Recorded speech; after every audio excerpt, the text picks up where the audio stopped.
आज का मौजू हमारा जो है वो कैपेसिटर के बारे में है। ये बहुत ही अहम हिस्सा है इलेक्ट्रिकल का। तो इसमें आपने गौर करना है कि अब जो है डोमेस्टिक लेवल पे जो हम काम कर रहे हैं उसमें refrigerators, deep freezer, electric water cooler छोटे, window AC, split type AC, इसमें बहुत अहम किरदार है इसका, बहुत अहम किरदार। इसको समझना बहुत ही ज़रूरी है। अब जो कैपेसिटर है वो क्या चीज़ है? कैपेसिटर जो है वो एक एल्युमिनियम की चादर या प्लास्टिक जो है उसकी चादर के अंदर जो है इसको बंद किया होता है और बाहर की तरफ दो पॉइंट जो है टर्मिनल्स बाहर ज़ाहिर किए जाते हैं। अब इसके अंदर क्या है? इसके अंदर दो मूसल प्लेटें हैं, एक गैर मूसल प्लेट है। सिंपल सी चीज़। मूसल प्लेट जिन्हें हम कंडक्टर प्लेट कहेंगे और ये जो है नॉन कंडक्टर प्लेट है, गैर मूसल। छोटी सी मैं आपको एग्जांपल देता हूँ। एक मकनातीस ले लें, लोहे के बारीक टुकड़े ले लें छोटे छोटे। तो एक जो है कागज़ का टुकड़ा लेकर उसके ऊपर उसको रख लें, नीचे मकनातीस जो है उसको हलाएंगे तो कागज़ के ऊपर टुकड़े जो हैं लोहे के वो भी साथ हिलेंगे।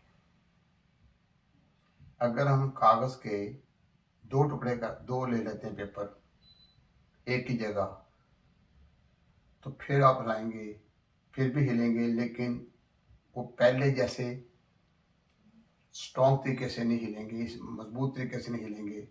जैसे जैसे आप उसकी तय बढ़ाते जाएंगे और उसकी कुव्वत जो है कम होती जाएगी। अगर हम गैर मूसल यानी कागज़ जो है वो कम से कम तय करते जाएंगे और मकनातीस जो बड़ा कर लेंगे तो कुव्वत बढ़ जाएगी।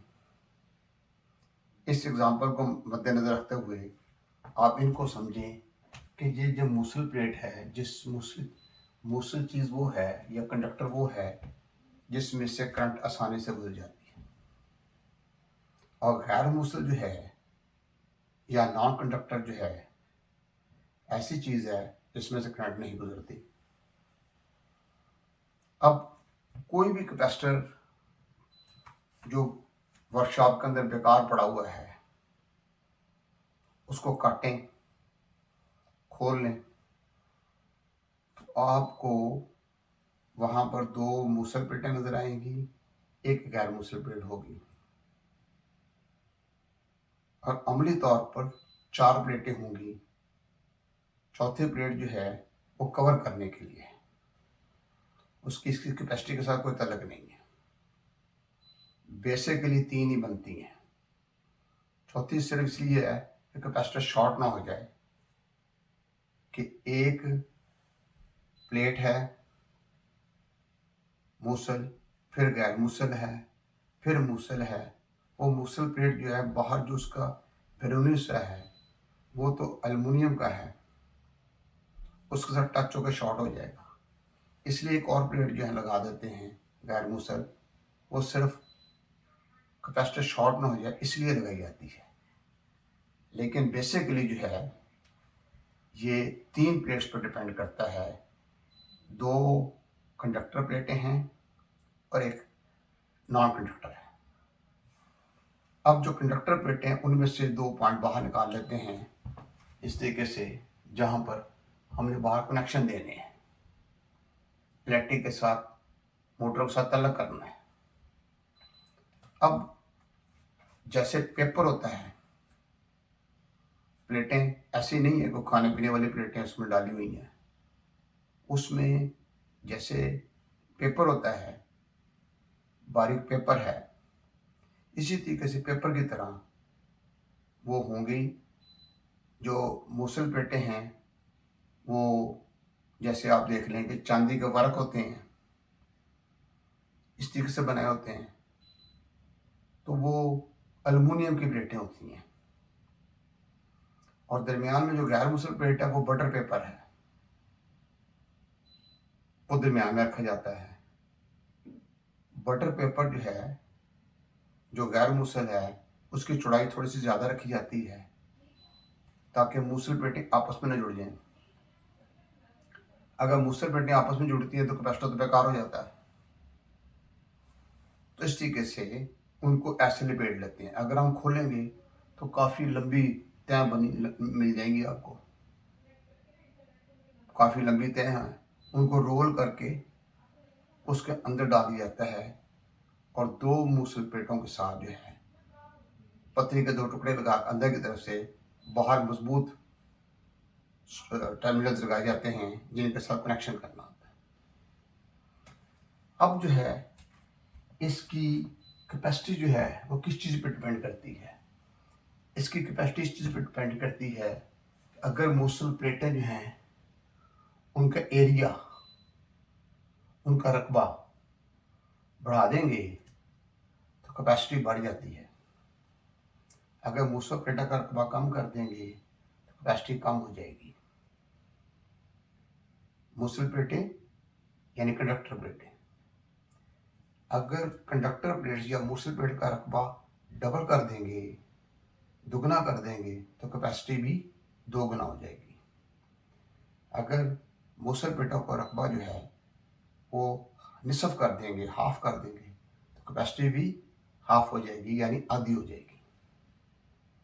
ये एक चीज़ है। दूसरी चीज़, दरमियान में जो गैर मुसल प्लेट है, नॉन कंडक्टर जो है, अगर हम उसका रकबा बढ़ा देते हैं तो कैपेसिटी कम हो जाएगी। अगर रकबा कम कर देंगे कैपेसिटी बढ़ जाएगी। रकबा दुगना कर देंगे कैपेसिटी निसफ हो जाएगी। रकबा निसफ कर देंगे कैपेसिटी दुगनी हो जाएगी।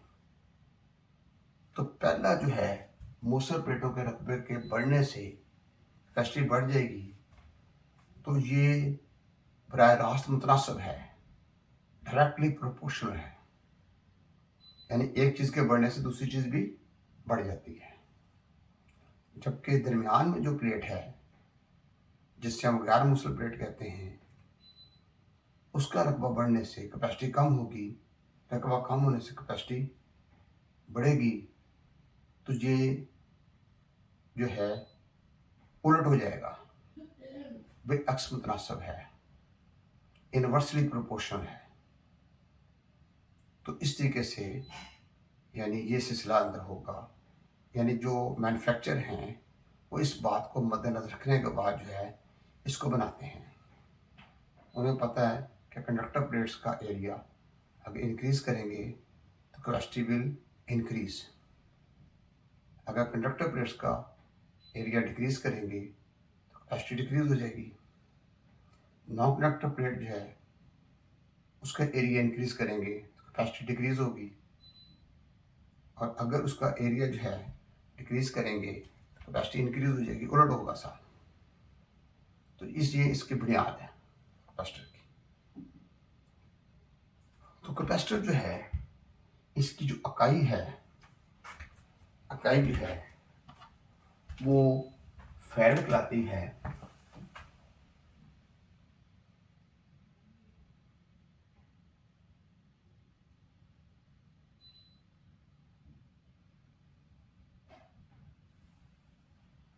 लेकिन ये बहुत बड़ी इकाई है।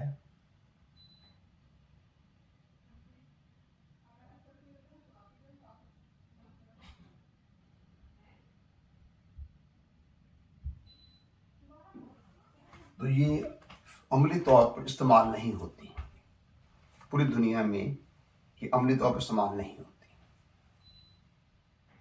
तो इसकी बहुत छोटी कैपेसिटी जो है जिससे हम माइक्रो फैराड कहते हैं, माइक्रो छोटी से छोटी चीज़ को भी कहते हैं, या फिर किसी चीज़ के 10 लाखवें हिस्से को कहेंगे। छोटी से छोटी चीज़ को भी कहेंगे या किसी चीज़ के 10 लाखवें हिस्से को कहेंगे। तो यहाँ पर 10 लाखवां हिस्सा आता है जिससे हम माइक्रो फैराड कहेंगे। क्या कहेंगे, माइक्रोफैरड। तो माइक्रोफैरड जो है उसको ऐसा है, उसको ज़ाहिर किया जाएगा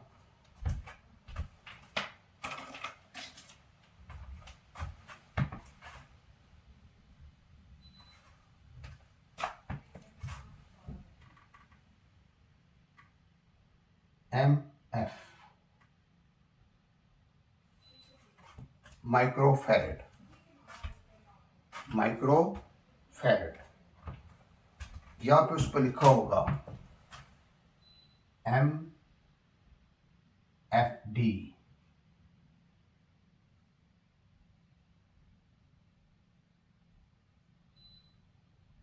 MFD जो है M माइक्रो FD फैरड, या फिर उसके ऊपर इस तरीके से U की तरह लिखा होगा और साथ F लिखा होगा। तो ये भी जो है माइक्रो को ज़ाहिर करता है। तो माइक्रो फैरड MF लिखा हो, MFD लिखा हो या UF लिखा हो, तो ये सारा एक ही चीज़ है, एक ही चीज़ है। अब जब हम काम सीखने के लिए गए हैं, बहुत पहले की बात है, इंफॉर्मेशन बहुत कम होती थी लोगों के पास। असातिज़ा जो है उनके भी इरादे नहीं होते थे कि जो 4 चीज़ें उनको आती हैं वो आगे ना बताएं। अब एक लड़कों को भेजा, जाओ भाई ये कैपेसिटर ले आओ, उस पर लिखा हुआ 20 MFD। अब वो बाज़ार से लेकर आया है, उसके ऊपर 20 UF लिखा हुआ है। अब उसको थप्पड़ मारता है कि तुम्हें तो MFD कहा था, तुम UF उठा के ले आए। हालांकि एक ही चीज़ है, सेम चीज़ है।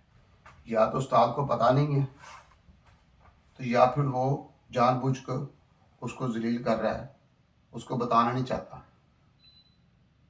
पर तो मैं आपको बता रहा हूँ कि तीनों एक ही चीज़ है, MFO, MFD और UFO एक ही चीज़ है, कोई प्रॉब्लम नहीं किसी किस्म का। इस तरीके से इसकी जो कैपेसिटी जो है वो माइक्रोफैरड में काउंट की जाएगी, और कैपेसिटर के ऊपर लिखा होगा MF लिखा होगा या MFD लिखा होगा या फिर UF लिखा होगा। एक ही चीज़ है, कोई परेशानी वाली बात नहीं है। अब मुख्तलिफ जगह पर मुख्तलिफ माइक्रोफैरड के कैपेसिटर जो है वो इस्तेमाल होते हैं। अब उसके अलावा एक और चीज़ है कि समझना है, एक कैपेसिटर जो है उसको हम स्टार्टिंग कैपेसिटर कहते हैं, दूसरे को रनिंग कैपेसिटर कहते हैं। दो तरह के कैपेसिटर हैं, दो तरह के कैपेसिटर हैं। एक ज़माना था बहुत पहले, यानी आज 45 साल पहले की चले जाएं, उस वक्त ये था कि जो रनिंग कैपेसिटर की क्या निशानी है और स्टार्टिंग कैपेसिटर की क्या निशानी है, हमें कैसे पता लगेगा। स्टार्टिंग कैपेसिटर जो है वो गोल शक्ल में आते थे, और रनिंग कैपेसिटर जो है वो चौकोर शक्ल में थे या मुस्ततील शक्ल में थे या बैजवी शक्ल के थे, ओवल शेप, रेक्टेंगुलर शेप या स्क्वायर शेप। ये निशानी हुआ करती थी कि ये रनिंग है, और जो गोल शक्ल वाला है वो स्टार्टिंग है। लेकिन बाद में ऐसा हुआ है कि रनिंग कैपेसिटर जो हैं वो भी गोल शक्ल के आने शुरू हो गए। अब दोनों ही आपके पास पड़े हैं, दोनों ही राउंड शेप के अंदर हैं। उसमें किस तरीके से डिटेक्ट करेंगे, कैसे ढूंढेंगे, कैसे पता लगेगा कि स्टार्टिंग कौन सा, रनिंग कौन सा है। और आज भी बहुत सारे हमारे टेक्नीशियन भाई जो हैं या जो उनके स्टूडेंट्स हैं, उनके लिए ये मसला है कि ये स्टार्टिंग में से कौन सा, रनिंग कौन सा है। बड़ी सिंपल सी बात है, सिंपल सी बात है। जो 220 वोल्ट पर काम करने वाले कैपेसिटर्स हैं उनकी बात मैं कर रहा हूँ। अब एक कैपेसिटर जो है उस पर लिखा हुआ है, उस पर लिखा हुआ है ये 370 वोल्ट।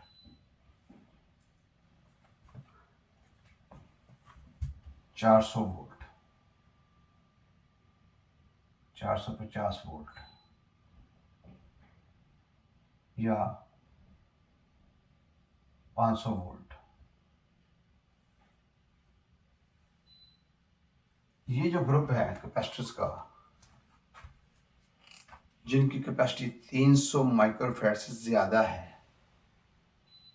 300 वोल्ट से ज़्यादा लिखे हुए वोल्ट लिखे हुए हैं, जिन कैपेसिटर्स के ऊपर 300 वोल्ट से ज़्यादा वोल्ट लिखे हुए हैं, वो तमाम कैपेसिटर रनिंग कैपेसिटर हैं, वो तमाम रनिंग कैपेसिटर हैं। और जिन कैपेसिटर्स के ऊपर जो है 300 से कम वोल्टेज मेंशन है, those will be starting capacitors. जिन पर 300 वोल्टेज हैं,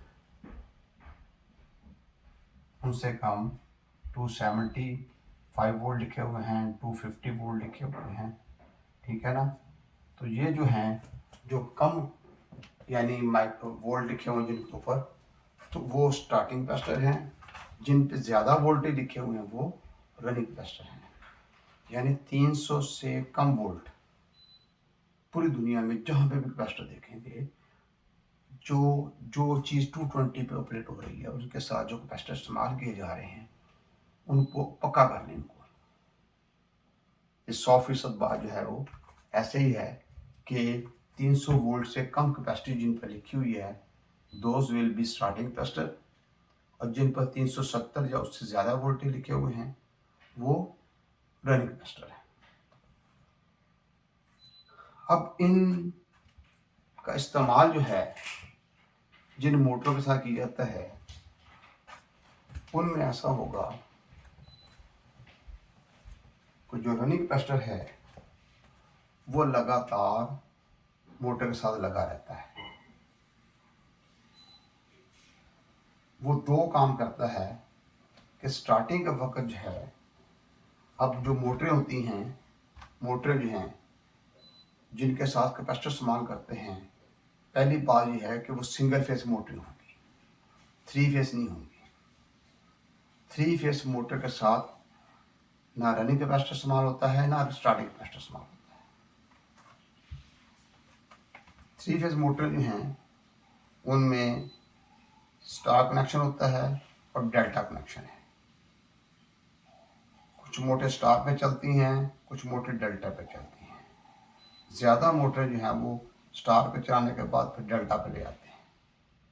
लेकिन हमारे काम के अंदर जो छोटे प्लांट हैं, 4 टन है, 6 टन है, 8 टन है, 10 टन है, उनमें जो कंप्रेसर लगे होते हैं, उनमें जो मोटरें होती हैं वो डेल्टा कनेक्शन वाली होती हैं। उनमें न्यूट्रल इस्तेमाल नहीं होती, तीनों फेस इस्तेमाल होते हैं। लेकिन अब यहाँ हमारा मौजूद जो है वो कैपेसिटर के बारे में है।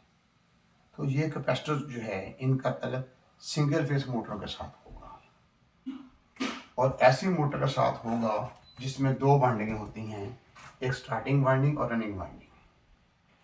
जिस मोटर के अंदर एक वाइंडिंग होती है, उसके अंदर कैपेसिटर का इस्तेमाल नहीं होता।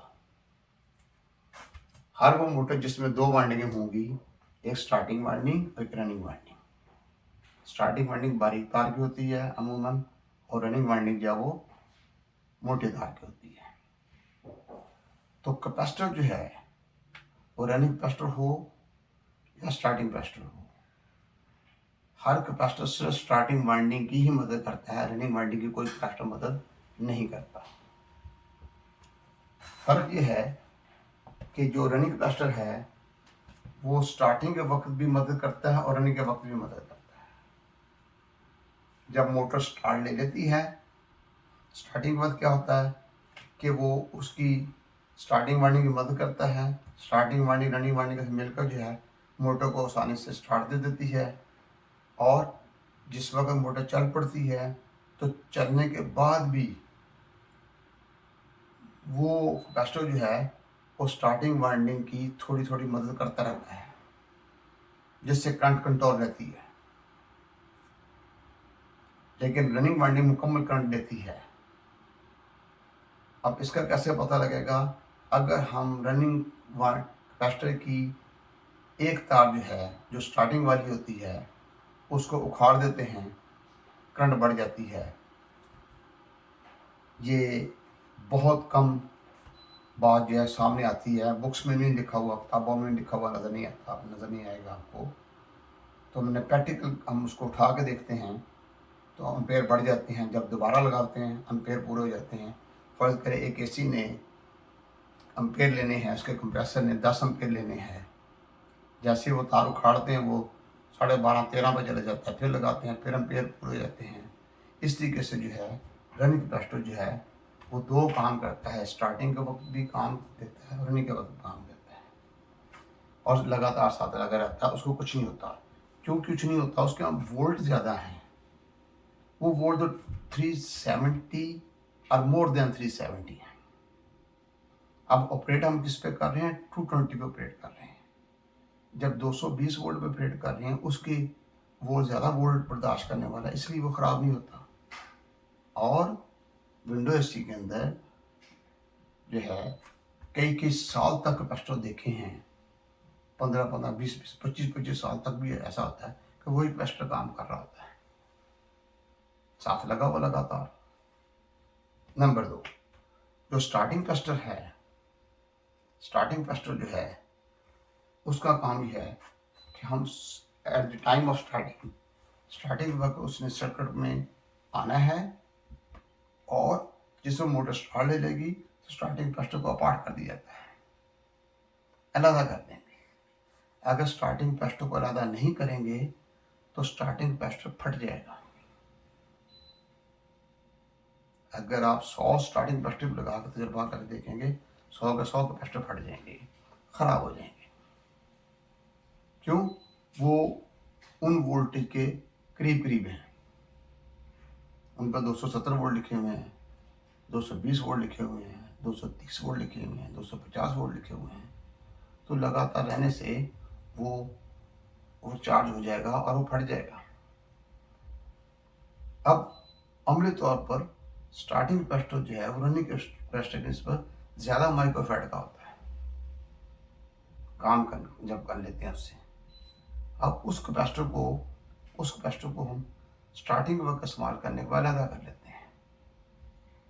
तो वो स्टार्टिंग वक्त स्टार्टिंग वाइंडिंग की मदद करता है, बहुत ज़्यादा मदद करता है। जैसे मोटर स्टार्ट ले लेती है हम उसको अलहदा कर देते हैं। अलहदा करने के लिए क्लच होगा, सेंट्रीफ्यूगल स्विच होगा, या करंट रिले होगी, या रिले होगी, किसी किस्म की रिले होगी। उनका काम यह है कि स्टार्टिंग वक्त जो है at the time of starting winding की मदद करेगा, मोटर आसानी स्टार्ट ले लेगी, उसके बाद उसको अलहदा कर देंगे। अगर स्टार्टिंग कैपेसिटर को इस तरीके से सर्किट में लगा कर अलहदा कर दे जाए, काफ़ी अर्से तक ही ऐसा रहेगा। अगर इसको सर्किट से अलहदा ना किया तो गया, तो रिले ख़राब हो जाए तब भी रिले इसको अलहदा ना करे। अगर ऐसा है कि रनिंग कैपेसिटर इस्तेमाल हो रहा है, स्टार्टिंग कैपेसिटर इस्तेमाल करते हैं, पोटेंशियल रिले इस्तेमाल करते हैं, तो तब भी ये पोटेंशियल इसको अलहदा ना, तब भी कैपेसिटर ख़राब हो जाएगा। अगर जो बाकायदा से अलहदा करती जा रही है तो कई साल तक उसने ख़राब नहीं होना। इस तरीके से कैपेसिटर की 2 अक़साम हैं, एक स्टार्टिंग कैपेसिटर है, एक रनिंग कैपेसिटर है। दोनों की निशानी ये है कि आजकल तकरीबन सारे ही गोल आ रहे हैं, तो स्टार्टिंग कैपेसिटर जो है उस पर वोल्टेज कम लिखे होंगे, 300 से कम वोल्टेज होंगे, और रनिंग कैपेसिटर की निशानी ये है कि उसमें 370 या 370 से ज़्यादा वोल्टेज लिखे होंगे। बाकी कैपेसिटर जो है वो मोटर की कैपेसिटी के मुताबिक है। मोटर बड़ी है तो कैपेसिटर भी ज़्यादा माइक्रोफैराड का होगा, मोटर छोटी है कम होगा, ये चीज़ है। उसके अलावा जो है कैपेसिटर जो है उसको चेक करने का तरीका होता है। कैपेसिटर को चेक करना कि कैपेसिटर सही है या नहीं सही, इसके लिए कैपेसिटी मीटर होते हैं। वो आपको बताते हैं कि कितने माइक्रोफैराड का ये कैपेसिटर है और ये सही है। लेकिन किसी वर्कशॉप में मैंने ये कैपेसिटी मीटर नहीं देखा। उसका तरीकाकार ये है कि टॉन्ग टेस्ट मीटर जो है उसको ओम पे रखें, लेकिन ये देख लें कैपेसिटर डिस्चार्ज है कि नहीं डिस्चार्ज। इनके दोनों पॉइंट जो हैं उनके ऊपर आप कोई मूसल चीज़ लगाएं, अगर चार्ज होगा तो पटाखा बजेगा, डिस्चार्ज हो जाएगा। उसके बाद चेक करें, अगर सुई आगे जाके वापस आती है ओहममीटर की, हम किसी हद तक कह सकते हैं कैपेसिटर ठीक है। अगर सुई हरकत ही नहीं करती तो कैपेसिटर ख़राब है। अगर सुई आगे जाकर ठहर जाती है तब भी कैपेसिटर ख़राब है, वो शॉर्ट है। ओहममीटर जो है उसकी दो तारें हैं, दोनों तारों को दोनों पॉइंटों पर लगाएंगे। अगर उसकी नीडल जो है आगे स्टे करती है तो वो कैपेसिटर शॉर्ट है। अगर वो आगे जाके वापस आती है कैपेसिटर ठीक है। अगर वो नीडल वहीं पे ठहरी रहती है तब भी कैपेसिटर डेड है। एक तो ये निशानी। दूसरे नंबर पर यह है कि आप 200 वाट का बल्ब जो है सीरीज में लगा कर जो है सीरीज में लगा कर फिर कैपेसिटर को चेक करें, दोनों पॉइंट को साथ टच करें, ठीक है। चंद सेकंड्स के लिए, तकरीबन 12-14 सेकंड के लिए आप लगाएं, तो पीछे कर लें, फिर उन दोनों पॉइंटों को शॉर्ट करें। अगर पटाखा बजता चिंगारी निकलती है कैपेसिटर ठीक है, अगर चिंगारी नहीं निकलती कैपेसिटर खराब है।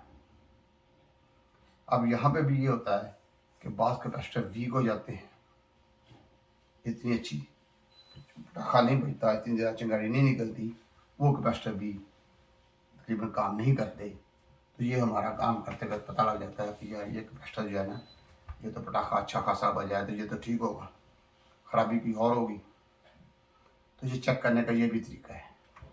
कुछ हमारे भाई डायरेक्ट उसको चेक करते हैं, मैं उनको मना करता हूँ वो ना किया करें। ऐसे नोटिफिकेशन लगा के बहुत निकाल के फोन आपस में बजा लेते हैं पटाखा, ऐसा भी कर लेते हैं। तो बाहर तो जिसका पटाखा बजता है चिंगारी निकलती है तो वो कैपेसिटर ठीक होता है, जिसकी नहीं निकलती वो नहीं ठीक होता। जिसकी चिंगारी कम निकलती है तो वो भी कैपेसिटर जो है बाद दफ़ा काम नहीं करता। फिर हम दूसरा कैपेसिटर लगा के देखते हैं कि नया कैपेसिटर लगा के देखा तब भी वो चीज़ मोटर नहीं सही चली, तो ख़राबी मोटर में है कैपेसिटर में नहीं। इस तरीके से कैपेसिटर जो है वो चेक कर लिया जाता है। अब अगली बात जो मैं आपको बता रहा हूँ कि सीरीज और पैरेलल के अंदर जो है ना चेक करना का बारे में। कैपेसिटर को हम सीरीज में लगाते हैं, ठीक है।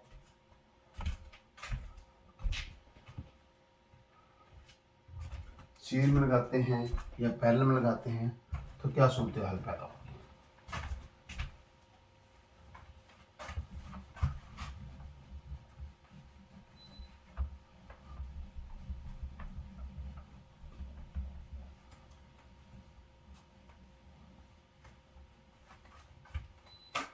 अब यहाँ पर जो है मैंने पैरेलल में बताया है कि एक कैपेसिटर जो है उसकी फर्स्ट को कैपेसिटी 10 माइक्रोफैराड है, दूसरा जो है उसकी 20 है, तीसरा जो उसकी कैपेसिटी 30 है। यहाँ पे भी ऐसे ही है, 10 माइक्रोफैराड, 20 माइक्रोफैराड और 30 माइक्रोफैराड। तो ऐसे मैंने पैरेलल और सीरीज में आपको दिखाए हैं। ज़रा गौर के नीचे की तरफ 10, 20 और 30, 10, 20 और 30 दोनों तरफ मैंने दिखा दिया। अब इसकी कैपेसिटी जमा करने का फार्मूला जो है सीरीज में क्या है और पैरेलल में क्या है। अगर हम पैरेलल लेते हैं उसमें जो होता है CT बराबर है C1 plus C2 plus C3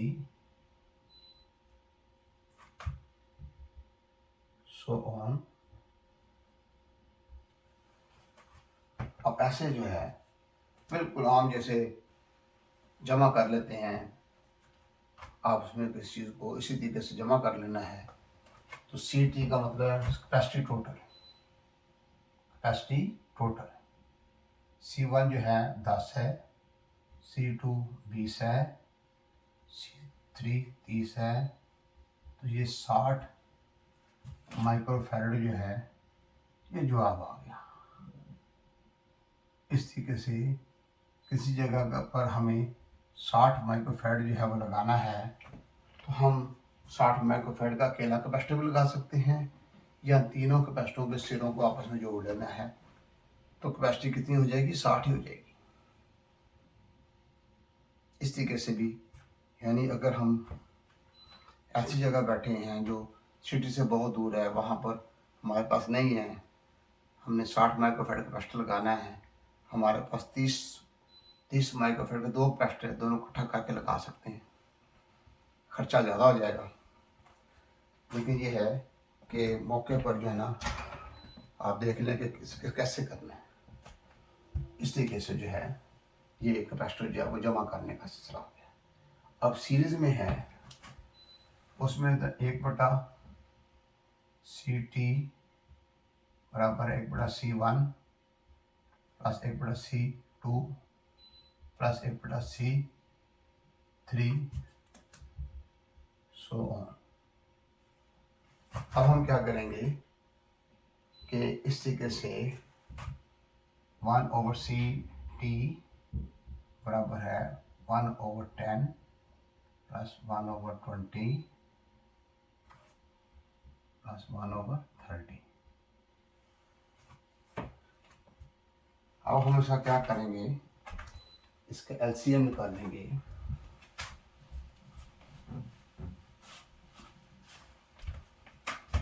इसका हम क्या करेंगे, एलसीएम निकालेंगे, तो इजाफिकल निकालेंगे। इजाफिकल निकालने के बाद जो है ये देखें,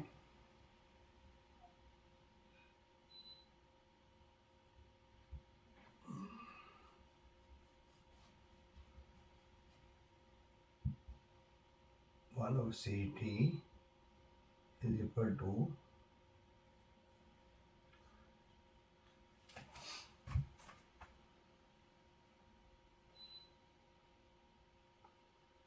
ग्राफिकल जो है वो ये हमने निकाल लिया 10, 20 और 30। 10 से तकसीम करेंगे 1, 2 और 3, ये 60 आ जाएगा। क्या आ जाएगा, 60। अब 10 को मल्टीप्लाई करते 60 से तो 6 आ जाएगा। 6 को 1 से ज़रब दी 6 ही रहेगा। 20 को 3 से ज़रब दी 60 आ जाएगा। 3 को 1 से ज़रब दी 3 आ जाएगा। 30 को 2 से ज़रब दी 60 आ जाएगा, 2 ही आ जाएगा। इस तरीके से जो है ये हमारा ये सिलसिला ऐसा होगा। तो अब जो है आप ज़रा गौर करें कि ये जवाब जो है यहाँ पर बन जाता है 11,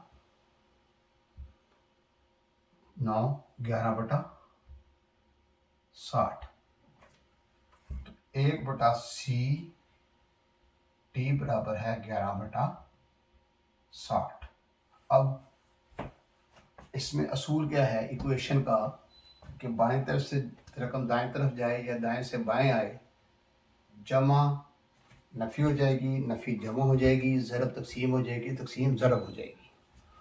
अब इसको हम उल्ट कर लेते हैं, तो CT/1 लिखते नहीं हैं, तो 60/11। 60 को अंदर रखते हैं, 11 से 30 तकसीम करते हैं, 11 5 बार 55, तो 5 आया, नहीं आया तो इशारिया लगा, यहाँ 0 लग जाएगा। 11 4 बार 44, 6 बच गया। तो इस तरीके से, क्योंकि 11 का निसफ जो है वो 5.5 होता है, नीचे जो है 6 आ रहा है, इसलिए जवाब हमारा तकरीबन 5.5 आ जाएगा। 5.5 माइक्रोफैरड।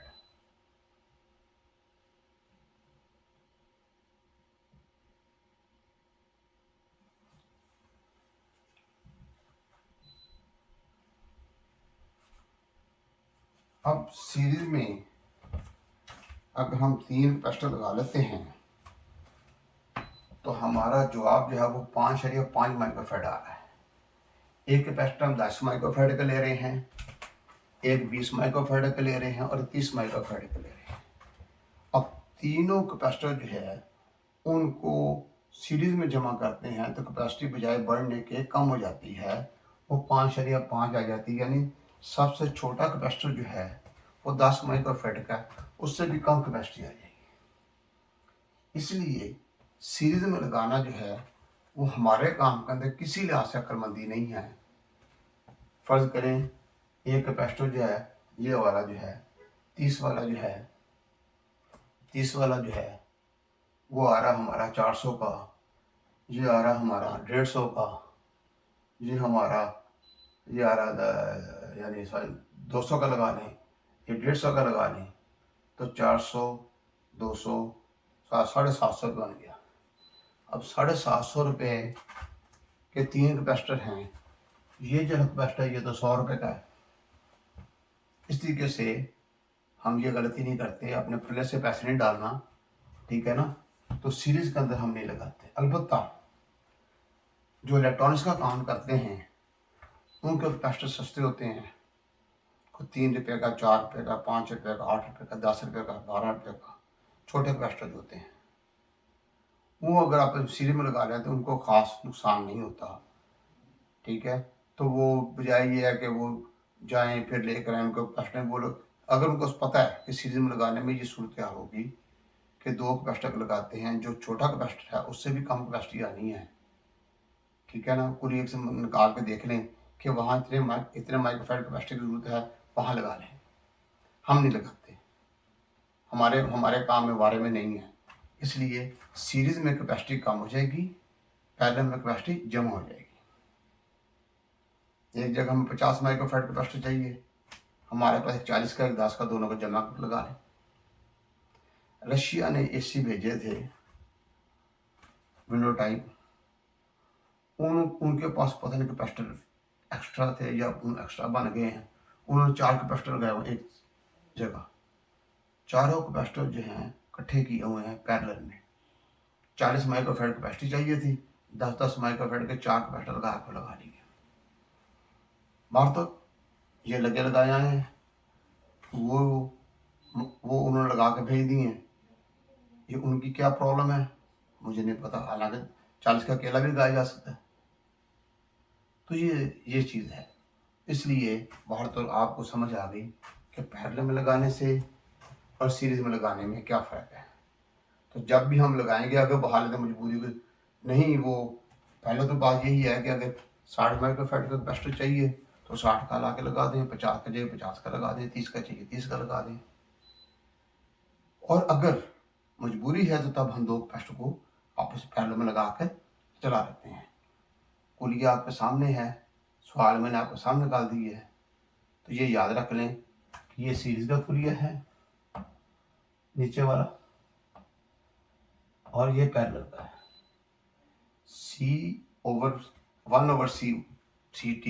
C से मुराद है capacity, T total is equal to 1/C plus 1/C2 plus 1/C3। Number 1 1/C1 plus 1/C2 1/C3। Parallel में सीधा ये है CT is equal to C1 plus C2 plus C3। तो ऐसे पैरेलल में वैसे जमा कर लेना और सीरीज के अंदर जो है इस तरीके से कर लेना। तो ये आपको पता लग गया कि सीरीज और पैरेलल के अंदर कैपेसिटर को कैसे जमा करना।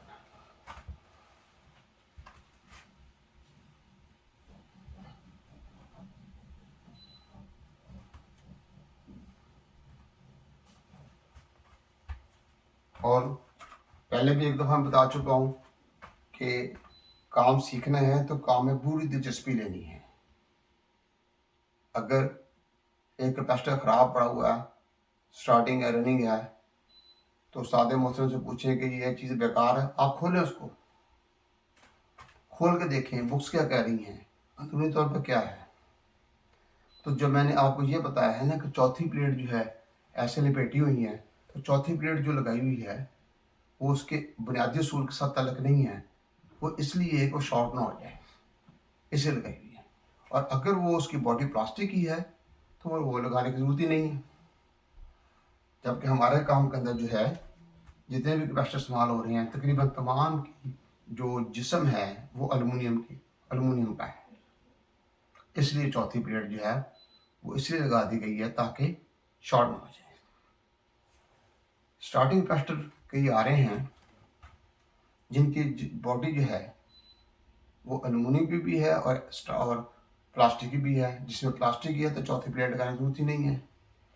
छोटे कैपेसिटर हैं, होते रनिंग कैपेसिटर हैं जिनको फैन कैपेसिटर कह देते हैं, पंखों से लगे होते हैं, तो वो तीसरी किस्म बनती नहीं, लेकिन उसको फैन कैपेसिटर कह देते हैं। कभी एक रनिंग कैपेसिटर, एक स्टार्टिंग कैपेसिटर, एक फैन कैपेसिटर है। अब फैन कैपेसिटर जो है छत के साथ लगे होते हैं और 2.5 माइक्रोफैराड के हैं, कोई 3 माइक्रोफैराड के हैं। एग्जॉस्ट फैन है छोटे, 1 माइक्रोफैराड कैपेसिटर लगा हुआ है। थोड़ा बड़ा एग्जॉस्ट फैन है वो 1.5 का लगा हुआ है। इस तरीके से जो स्प्लिट टाइप एसी है उसका इनडोर की मोटर जो है वो भी कैपेसिटर टाइप होती है, उसके साथ छोटा कैपेसिटर लगा हुआ है। इस तरीके से ये चीज़ है। अगर कैपेसिटर जो है ये वॉशिंग मशीन के अंदर भी लगा होता है, अगर कैपेसिटर जो है वो वीक हो गया है तो उसकी स्पीड कम हो जाती है। आप उसको उतार कर नया कैपेसिटर लगाते हैं तो स्पीड प्रॉपर हो जाती है। तो ये भी है कैपेसिटर की खराबी का। अगर कैपेसिटर बिल्कुल ही ख़राब हो गया है, पॉइंट उसके टूट गए हैं, तो मोटर वैसे नहीं चलेगी। तो ये आज का मौजू कैपेसिटर के बारे में है। इसको ज़हन नशीन कर लें, पक्का कर लें, तो ये इस तरीके से है। अब हम अगला हमारा चैप्टर होगा मोटर के बारे में, वो भी गौर से सुनना है, वो इसके साथ लिंक है बहुत गहरा।